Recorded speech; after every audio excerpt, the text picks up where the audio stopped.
una muerte de cruz. Por eso Dios lo levantó sobre todo y le concedió el nombre sobre todo el nombre. Pasión de nuestro Señor Jesucristo según San Mateo. Gloria a ti, Señor.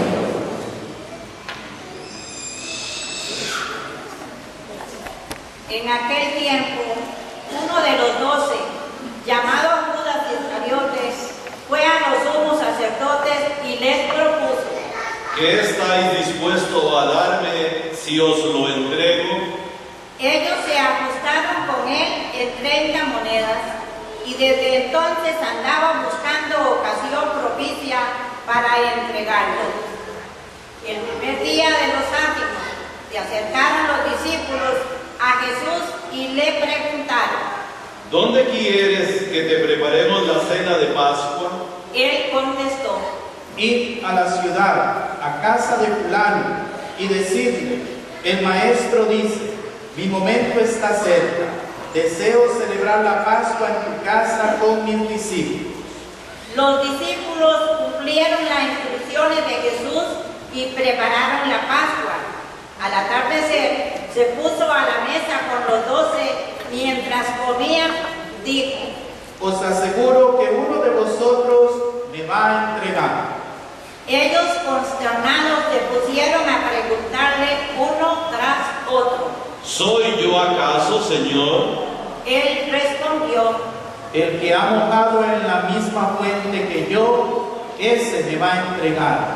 El Hijo del Hombre se va, como está escrito de él, pero ay del que va a entregar al Hijo del Hombre.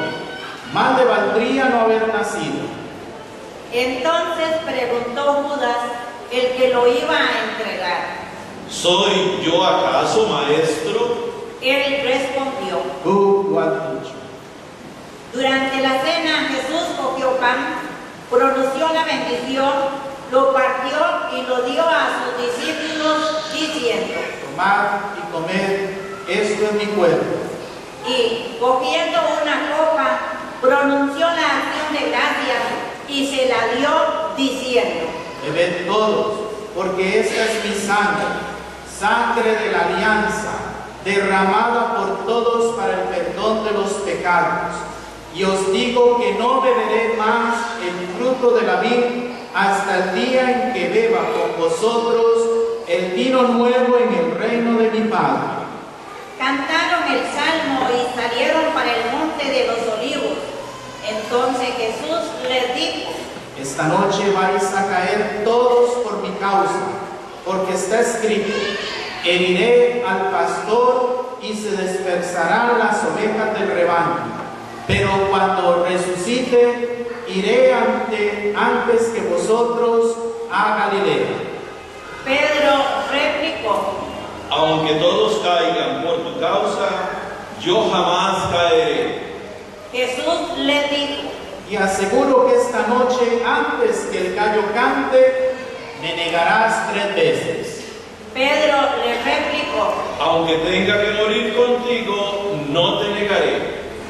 y lo mismo decían los demás discípulos. Entonces Jesús fue con ellos a un huerto llamado Getsemaní y les dijo: Sentaos aquí mientras voy allá a orar. Y llevándose a Pedro y a los 2 hijos de Zebedeo, empezó a entristecerse y a angustiarse. Entonces dijo: Me muero de tristeza. Quedaos aquí y velad conmigo. Y adelantándose un poco, cayó el rostro en tierra y oraba diciendo: Padre mío, si es posible que pase y se aleje de mí ese cáliz, pero no se haga lo que yo quiero, sino lo que tú quieres. Y acercó a los discípulos y los encontró dormidos. Dijo Pedro: ¿No habéis podido velar una hora conmigo? Velad y orad para no caer en la tentación, pues el espíritu es decidido, pero la carne es débil. De nuevo se apartó por segunda vez y oraba diciendo: Padre mío, si ese cáliz no puede pasar sin que yo lo beba, hágase tu voluntad. Y viniendo otra vez, encontró dormidos, porque tenían los ojos cargados. Dejándolos de nuevo, por tercera vez oraba, repitiendo las mismas palabras. Luego se acercó a sus discípulos y les dijo: Ya podéis dormir y descansar. Mirad, está cerca la hora y el Hijo del Hombre va a ser entregado en manos de los pecadores. Levantaos, vamos, ya está cerca el que me entrega. Todavía estaba hablando cuando apareció Judas, uno de los 12, acompañado de un tropel de gente con espadas y palos, mandado por los sumos sacerdotes y los ancianos del pueblo. El traidor les había dado esta contraseña: Al que yo bese, ese es, detenerlo. Después se acercó a Jesús y le dijo: Salve, maestro. Y lo besó, pero Jesús le contestó: Amigo, a lo que vienes. Entonces se acercaron a Jesús y le echaron mano para detenerlo. Uno de los que estaban con él agarró la espada, la desenvainó y de un tajo le cortó la oreja del criado del sumo sacerdote. Jesús le dijo: Envaina la espada.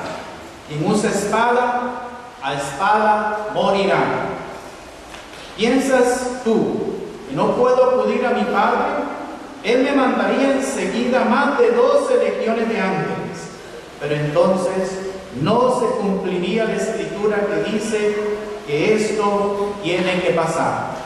Entonces dijo Jesús a la gente: Habéis salido a prenderme con espadas y palos como a un bandido. A diario me sentaba en el templo a enseñar y, sin embargo, no me detuvisteis. Todo esto ocurrió para que se cumpliera lo que escribieron los profetas. En aquel momento, todos los discípulos lo abandonaron y huyeron. Los que detuvieron a Jesús lo llevaron a casa de Caifás, el sumo sacerdote, donde se habían reunido los escribas y los ancianos. Pedro lo seguía de lejos hasta el palacio del sumo sacerdote y, entrando dentro, se sentó con los criados para ver qué paraba aquello. Los sumos sacerdotes y el Sanedrín en pleno buscaban un falso testimonio contra Jesús para condenarlo a muerte y no lo encontraban. A pesar de los muchos falsos testigos que comparecían, finalmente comparecieron 2 que dijeron: Este ha dicho: puedo destruir el templo de Dios y reconstruirlo en 3 días. El sumo sacerdote se puso en pie y le dijo: ¿No tienes nada que responder? ¿Qué son estos cargos que levantan contra ti? Pero Jesús callaba, y el sumo sacerdote le dijo: Te conjuro por Dios vivo, a que nos digas si tú eres el Mesías, el Hijo de Dios. Jesús le respondió: Tú lo has dicho. Más aún, yo os digo, desde ahora veréis al Hijo del Hombre que está sentado a la derecha del Todopoderoso y que viene sobre las nubes del cielo. Entonces el sumo sacerdote rasgó sus vestiduras diciendo: ¡Ha blasfemado! ¿Qué necesidad tenemos ya de testigos? Acabáis de oír la blasfemia. ¿Qué decidís? Y ellos contestaron: Es reo de muerte. Entonces le escupieron la cara y lo abofetearon. Otros lo golpearon diciendo: Hazte profeta, Mesías. ¿Quién te ha pegado? Pedro estaba sentado fuera en el patio y se le acercó una criada y le dijo: También tú andabas con Jesús el Galileo. Él lo negó delante de todos diciendo: No sé qué quieres decir. Y al salir al portal lo vio otra y dijo a los que estaban allí: Este andaba con Jesús el Nazareno. Otra vez negó él con juramento. No conozco a ese hombre. Poco después se acercaron los que estaban allí y dijeron a Pedro: Seguro, tú también eres de ellos. Te delata tu acento. Entonces él se se puso a echar maldiciones y a jurar, diciendo, no conozco a ese hombre. y enseguida cantó un gallo. Pedro se acordó de aquellas palabras de Jesús: antes de que cante el gallo, me negarás 3 veces. Y saliendo afuera, lloró amargamente.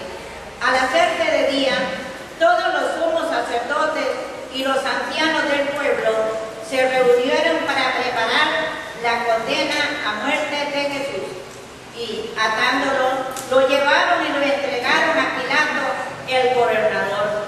Entonces Judas, el traidor, al ver que había condenado a Jesús, sintió remordimiento y devolvió las 30 monedas de plata a los sumos sacerdotes y ancianos, diciendo, He pecado, he entregado a la muerte a un inocente. pero ellos dijeron, ¿A nosotros qué? Allá tú. él, arrojando las monedas en el templo, se marchó y se fue y se ahorcó. Los sumos sacerdotes, recogiendo las monedas, dijeron, No es lícito echarlas en el arca de las ofrendas, porque son precio de sangre. y después de destruirlo, compraron con ellas el campo del alfarero para cementerio de forasteros. Por eso aquel campo se llama todavía campo de sangre. Así se cumplió lo escrito por Jeremías el profeta. Y tomaron las 30 monedas de plata, el precio de uno que fue tasado, según la tasa de los hijos de Israel, y pagaron con ellas el campo del alfarero, como me lo habían ordenado el Señor. Jesús fue llevando ante el gobernador, y el gobernador le preguntó, ¿Eres tú el rey de los judíos? Jesús respondió, Tú lo dices. y mientras lo acusaban los sumos sacerdotes y los ancianos, no contestaba nada. Entonces Pilato le preguntó, ¿No oyes cuántos cargos presentan contra ti? como no contestaba a ninguna pregunta, el gobernador estaba muy extrañado. Por la fiesta, el gobernador solía soltar un preso, el que la gente quisiera. Había entonces un preso famoso llamado Barrabás. Cuando la gente acudió, les dijo Pilato, ¿A quién queréis que os suelte? ¿A Barrabás o a Jesús, a quien llaman el Mesías? pues sabía que se lo había entregado por envidia, y mientras estaba sentado en el tribunal, su mujer le mandó a decir, No te metas con ese justo, porque esta noche he sufrido mucho soñando con él. pero los sumos sacerdotes y los ancianos convencieron a la gente que pidieran el indulto de Barrabás y la muerte de Jesús, y el gobernador preguntó, ¿A cuál de los dos queréis que os suelte? ellos dijeron, ¿A Barrabás? Pilato les preguntó, ¿Y qué hago con Jesús, llamado el Mesías? todos contestaron. ¡Que lo crucifiquen! Pilato insistió, Pues, ¿qué mal ha hecho? pero ellos gritaban más fuerte. ¡Que lo crucifiquen! Al ver Pilato que todo era inútil y que al contrario se estaba formando un tumulto, tomó agua y se lavó las manos en presencia de la multitud, diciendo, Soy inocente de esta sangre, allá vosotros. y el pueblo entero contestó, Su sangre caiga sobre nosotros y sobre nuestros hijos. Entonces le soltó a Barrabás, y a Jesús, después de azotarlo, lo entregó para que lo crucificaran. Los soldados del gobernador se llevaron a Jesús al pretorio y reunieron alrededor de él a toda la compañía. Lo desnudaron y le pusieron un manto de color púrpura, y trenzando una corona de espinas, se la ciñeron a la cabeza y le pusieron una caña en la mano derecha, y doblando ante él la rodilla, se burlaban de él diciendo, Salve, Rey de los judíos. Luego le escupían, le quitaban la caña, le golpeaban con ella la cabeza. Y terminada la burla, le quitaron el manto, le pusieron su ropa y lo llevaron a crucificar. Al salir, encontraron a un hombre de Cirene llamado Simón y lo forzaron a que llevara la cruz. Cuando llegaron al lugar llamado Gólgota, que quiere decir la calavera, le dieron a beber vino mezclado con hiel. Él lo probó, pero no quiso beberlo. Después de crucificarlo, se repartieron su ropa, echándolo a suertes, y luego se sentaron a custodiarlo. Encima de su cabeza colocaron un letrero con la acusación: "Este es Jesús, el Rey de los judíos". Crucificaron con él a los dos bandidos, uno a la derecha y otro a la izquierda. Los que pasaban lo injuriaban y decían, meneando la cabeza: Tú que destruías el templo y lo reconstruías en 3 días, sálvate a ti mismo. Si eres hijo de Dios, baja de la cruz. Los sumos sacerdotes con los escribas y los ancianos se burlaban también diciendo: A otros ha salvado, y él no se puede salvar. ¿No es el Rey de Israel? Que baje ahora de la cruz y le creeremos. ¿No ha confiado en Dios? Si tanto lo quiere Dios, que lo libre ahora. ¿No decía que era hijo de Dios? Hasta los bandidos que estaban crucificados con él lo insultaban. Desde el mediodía hasta la media tarde vinieron tinieblas sobre toda aquella región. A media tarde Jesús gritó: Elí, Elí, lama sabactani. Es decir, Dios mío, ¿por qué me has abandonado? al oírlo, algunos de los que estaban por allí dijeron: A Elías llama Uno de ellos fue corriendo. Enseguida cogió una esponja empapada en vinagre y sujetándola en una caña le dio a beber. Los demás decían: Déjalo, a ver si viene Elías a salvarlo. Jesús dio otro grito fuerte y exhaló el espíritu. Entonces,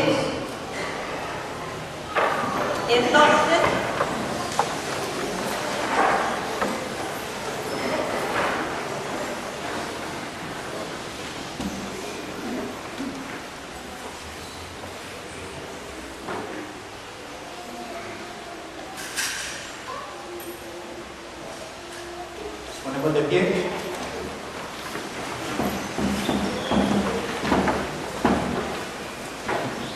Entonces el velo del templo se rasgó en dos, de arriba a abajo.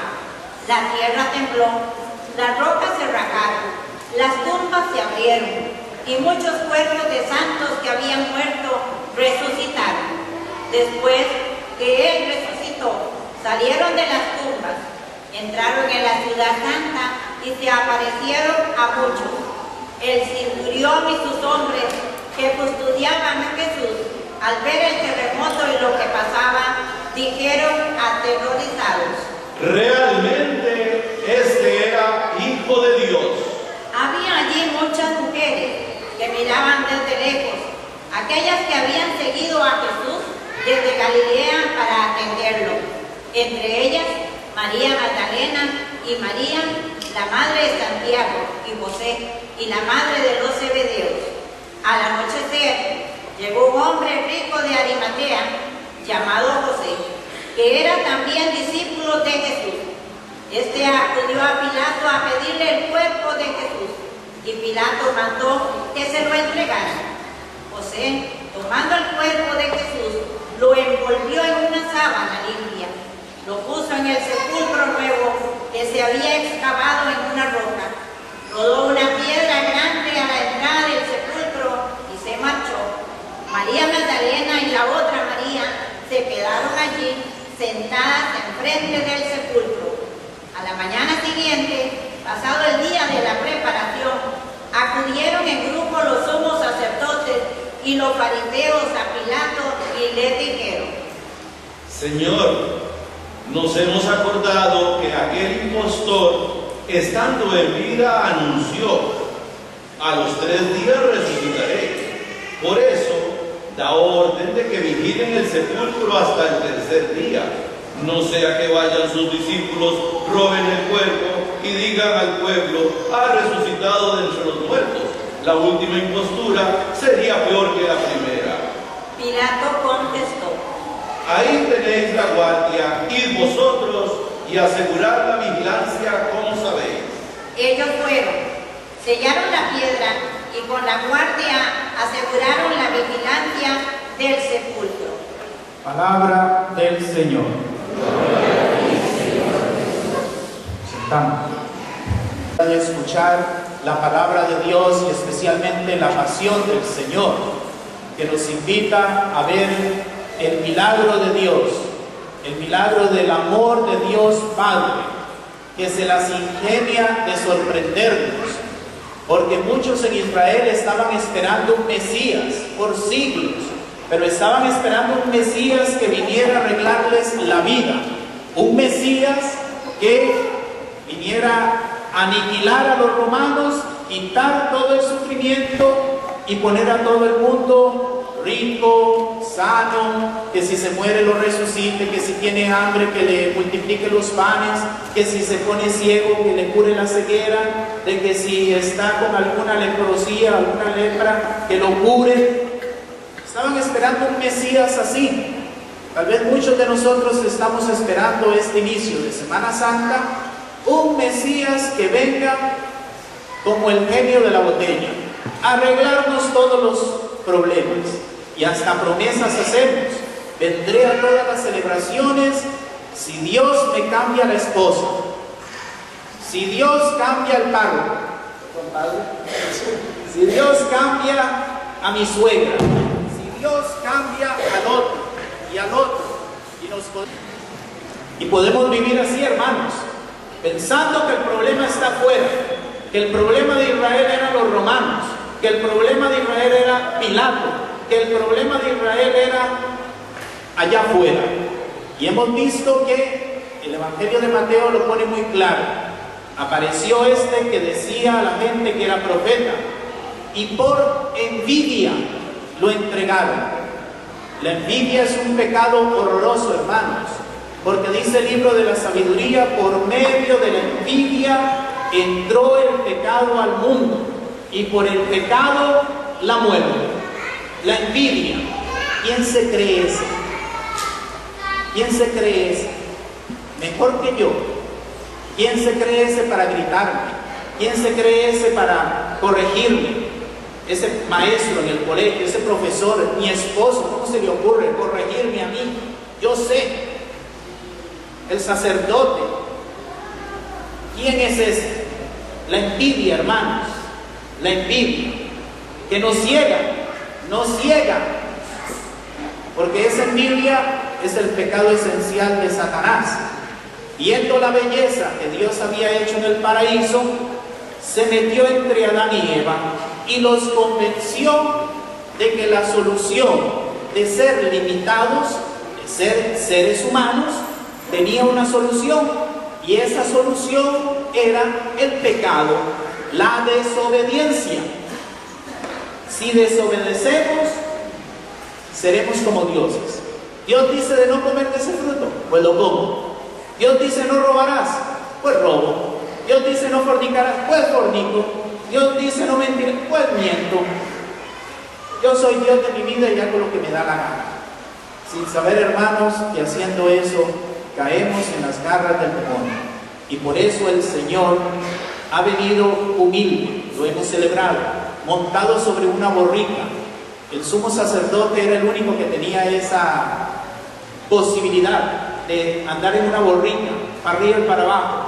Jesucristo, por eso los sacerdotes se pusieron tan enojados, como diciendo: ¿y este quién se cree? Entrando en Jerusalén con una borrica, como el sumo sacerdote. ¿Qué es? Que se cree el sumo sacerdote. Y tras de eso la gente decía: Hosana al rey, al hijo de David. ¿Quién se cree este? El rey, el descendiente de David. Y tras de eso la gente decía: este es Jesús, el profeta. Ahora lo ven, hermanos. Jesucristo es profeta, rey y sacerdote. Y todas esas tres cosas nosotros las tenemos por medio del bautismo. Por Por eso no te sorprendas, hermano, si el mundo no te entiende, si el mundo te rechaza y te persigue, porque en la imaginación de Dios, Dios ha querido salvar al mundo por medio del rechazo del mundo. El mundo no comprende al cristiano. Por eso no te sorprende de que te digan fanático, hipócrita, fariseo. Oye, en la casa sos una cosa y en la iglesia otra. Y que te insulten y pasen insultándote, hermano. Alégrate, alégrate. ¿No han dicho lo mismo de nuestro maestro? ¿Quieres ser su discípulo? Pues el Señor no se entrena en la historia de todos los días. Por eso la primera lectura decía: mi Señor me ha dado una lengua de iniciado para saber decir al abatido una palabra de aliento. Cada mañana me espabila el oído para que escuche como los iniciados. Todos los días, hermanos, tenemos que escuchar al Señor. ¿Y cómo le escuchamos al Señor? ¿Por medio de su palabra? Claro que sí, pero también por medio de los eventos de la vida, hermanos. Por eso, cuando llegue el rechazo, cuando llegue la incertidumbre, cuando llegue el dolor, cuando llegue la precariedad de verte inútil, de verte fracasado como padre, como esposo, como trabajador, como madre, como hijo, fracasado, te gustaría obedecer a tus padres y para ¡pum!, la cagás. Querés amar a alguien y ¡pum!, querés hacer una gracia, haces un sapo. Ánimo, hermano, apóyate en Jesucristo, apóyate. Porque en ese fracaso, como ese tan grande en la cruz, Dios puede sacar la resurrección. Aquí Jesucristo no viene a arreglarnos la vida, hermanos. Aquí Jesucristo nos viene a ayudar a entrar en la vida. ¿Y cuál vida? Esa vida que tienes concretamente. Con esos problemas, con esa enfermedad, con esas situaciones de tristeza, con esas situaciones que no entiendes. ¿Y por qué tienes que entenderla? Padre, si es posible, pasa de mí este cáliz, pero no mi voluntad sino la tuya. Jesucristo sabía que la voluntad de su Padre era lo mejor, aunque fuera pasar por la cruz. ¿Podemos orar nosotros así? O decimos: Padre, pasa de mí este cáliz, y de verdad pásalo, porque yo no quiero beberlo. Yo no quiero ese marido así, yo no quiero esos hijos así, yo no quiero esa vida de pobreza, yo no quiero... Y pasamos murmurando contra la voluntad de Dios. Ánimo, hermano, que el problema no está afuera, el problema está dentro, en tu corazón. Ahí es donde Jesucristo quiere entrar para curarte esa rebeldía, esa desobediencia contra la voluntad de Dios, ese querer coger el fruto y decir: soy Dios, hago lo que me da la gana. Y si es de pegarle una patada a la mujer, se la pego. Si es de divorciarse, me divorcio. Si es de robar, yo robo. Si es de gritar, yo grito. Hermanos, vemos en el Evangelio de hoy que Pilato presenta dos personas: Barrabás y Jesús. Y dice: ¿a quién escoges? Ustedes saben que el nombre Barrabás, el nombre completo de Barrabás era Yeshua Bar Abba. Jesús Bar Abba. Jesús Bar significa hijo de, Abba, padre. Barrabás era Jesús, hijo del Padre. ¿No? Parecía muy parecido, ¿no? Pero este Barrabás, ¿qué era? Un justiciero. Alguien que pasaba haciendo justicia. Que si alguien le hacía algo, ¡ra!, asesinaba. Si alguien le hacía otro, ¡pa!, le pegaba una patada. Y por eso estaba en la cárcel, por justiciero. Y Pilato pone a estos dos: Jesús, hijo del Padre. ¿Y a quién escoge la gente? Al violento. Lo vemos día a día, en la televisión, en las noticias, en tu casa, en mi casa, ¿no? La violencia. Si alguien hace algo, ¡pum!, gritos, chillidos, asesinatos, patadas y demás. ¿A quién escogemos, hermanos, hoy? A este que se deja humillar, a este que siendo Dios se despojó de su dignidad y se hizo esclavo y se dejó crucificar y se dejó matar y se dejó enterrar y se dejó que le quitaran la dignidad. Si eres el Hijo de Dios, bájate de la cruz. No salvaste a otro, bájate. ¿Cómo no te puedes salvar a ti mismo? Bájate. Lo que le estaban diciendo a Jesús es: eso es una cochinada. no servís para nada. ¿Cuántos de nosotros hemos tomado esa actitud cuando hay una situación fuerte? ¿Dónde está Dios? ¿Dónde está Dios? Ya no rezo más, ya no oro más. ¿Para qué? Si Dios nunca me escucha. Ánimo, hermano, ánimo. Elí, Elí, lama sabactani. Dios mío, ¿por qué me has abandonado? Ese salmo termina con una alabanza al Señor. ¿Va a terminar el salmo de nuestra vida con una alabanza al Señor o va a quedarse ahí? Elí, Elí, ¿por qué me has abandonado? No hay esperanza. Claro que la hay, hermano. Ese es el cristianismo, para llenar a la gente de esperanza. Por eso no te convoques, hermanos, si hoy te ves fracasado, inútil, que has querido hacer algo bueno y no ha salido. Enfrente de ese fracaso, hermano, el Señor puede sacar resurrección y vida eterna. A pesar de la envidia, a pesar de los chismes, a pesar del desprecio, a pesar de la humillación, el Señor saca la vida. Ánimo, apóyate en Él, que Él es el único que puede sacar eso. El demonio lo único que saca es más pecado, más violencia, más odio, más resentimiento, más tristeza, más de todo.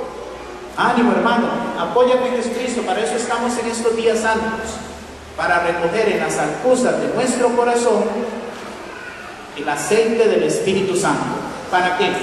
Para que cuando venga la oscuridad, cuando no puedas ver nada en tu soledad, en tu problema, en tu crisis existencial, como la Virgen del Evangelio, puedas encender esa alcusa, esa lámpara, y puedas ver y decir: mira, eres tú, Señor, eres tú que me estás visitando, eres tú que quieres algo de mí, eres tú que me quieres ayudar, eres tú, mi amado, mi querido Jesús, eres tú. Porque si no tenemos ese aceite, hermanos, nos quedamos en oscuridad y vamos a pensar otras cosas, y vamos a pensar mal de Dios, y vamos a mal decir de Dios, vamos a hablar mal de Dios, porque pensamos que el problema es el otro, no yo. Vamos a pensar el problema es este, y le vamos a acusar y destruir. No, hermano, ánimo.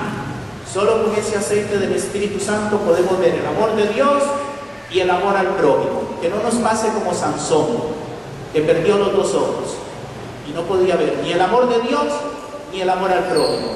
Y por eso andaba ahí con una gran piedra moviéndola, una piedra del molino, dando vueltas. Sansón, sin ver a Dios, el amor de Dios, y sin ver el amor del prójimo, dando vueltas, cayendo siempre en la misma cochinada, dando vueltas. Que Dios nos conceda en esta Semana Santa el poder ver su amor, hermano, su perdón, su misericordia. ¿Para qué? Para que podamos ser amorosos, misericordiosos y compasivos con el prójimo, con ese que crees tú que es tu enemigo. No es tu enemigo, hermanos. Nuestro enemigo es el que pone el mal dentro de nuestro corazón, el que pone el resentimiento, el que pone el odio dentro de nosotros. Ese es el enemigo, que se llama Satanás, diablo. La palabra diablo significa el que divide, el que quiere dividir tu matrimonio, el que quiere dividirte de tus hijos, el que quiere dividirte de tus vecinos, de tus familiares, de tus amigos de trabajo, de tu jefe. Él quiere dividir, destruir, poner descomunión. Por eso ahora pasamos a la comunión, que es hacernos uno con Cristo, para poder amarnos como Él nos ama. Y así sea.